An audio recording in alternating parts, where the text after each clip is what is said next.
కోనసీమ జిల్లా ఆదివారపేటలో food poison కలకలం రేగింది. స్థానిక అంబేద్కర్ గురుకుల పాఠశాలలో 52 మంది విద్యార్థులు అస్వస్థతకు గురయ్యారు. విద్యార్థులకు ముందుగా వైద్య సిబ్బంది ప్రథమ చికిత్స అందించారు. అయితే 8 మంది విద్యార్థులకు విరోచనాలు, వాంతులు ఎక్కువ కావడంతో రామచంద్రాపురం ఏరియా హాస్పిటల్కు తరలించారు. ప్రస్తుతం విద్యార్థుల ఆరోగ్య పరిస్థితి మెరుగ్గా ఉందని వైద్యాధికారులు చెప్పారు.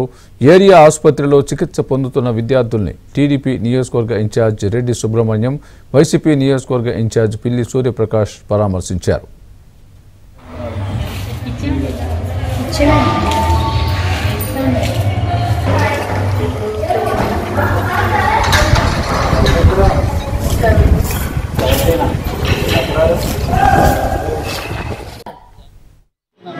గురుకుల పాఠశాలలో నిన్న సాయంత్రం నుంచి నీళ్ళ విరోచనాలు, వాంతులతో కూడిన జ్వరంతో ఒక 52 మంది ఈరోజు పొద్దున వరకు రావడం జరిగింది.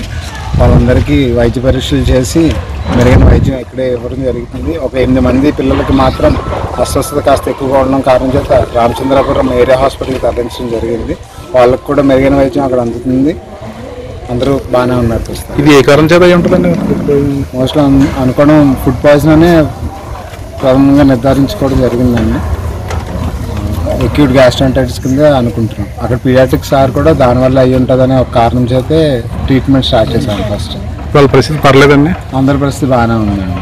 అందరికీ యాంటీబయాటిక్స్, ఫ్లూయిడ్స్ వెళ్తున్నాయి. అందరూ స్టేబుల్గా ఉన్నారు.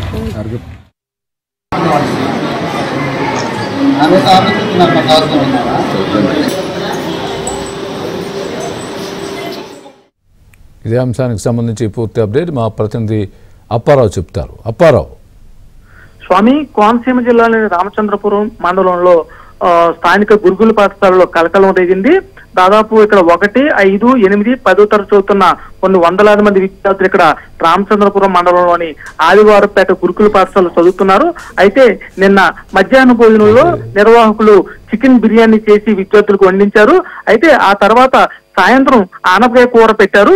ఈ నేపథ్యంలో ఒక్కసారిగా నిన్న రాత్రి 8 గంటలకు ఒక్కసారిగా తీవ్ర అస్వస్థకు గురయ్యారు. ముఖ్యంగా చెప్పాలంటే 58 మంది విద్యార్థులు చాలా మందికి వాంతులు, విరేచనాలు అయ్యాయి. అయితే స్థానిక గురుకుల పాఠశాల అధికారులు మాత్రం దీన్ని పెద్ద సీరియస్ గా తీసుకోలేదు. విద్యార్థులకు డైజెషన్ ప్రాబ్లం ఉందని చెప్పి స్థానికంగా ఒక మందులు ఇచ్చి మాత్రం, మెడిసిన్స్ ఇచ్చి మాత్రం ఊరుకున్నారు.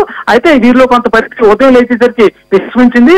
దాదాపు 8 మంది విద్యార్థులకైతే రక్త విరోచనాలు, అదే కంటిన్యూస్ గా వాంతులు ఎక్కువ అవడంతో ఒక్కసారిగా విద్యార్థుల ఆరోగ్య పరిస్థితి ఆందోళన నెలకొంది. ఈ నేపథ్యంలో పరిస్థితి చేయదవుతుందని భావించిన అధికారులు హోటాహోటిన స్థానిక రామచంద్రపూర్ ఏరియా ఆసుపత్రికి తీసుకెళ్లారు. వీరిని పరిశీలించిన వైద్యులు ఆ ఫుడ్ పాయిజన్ అయిందని తేల్చారు.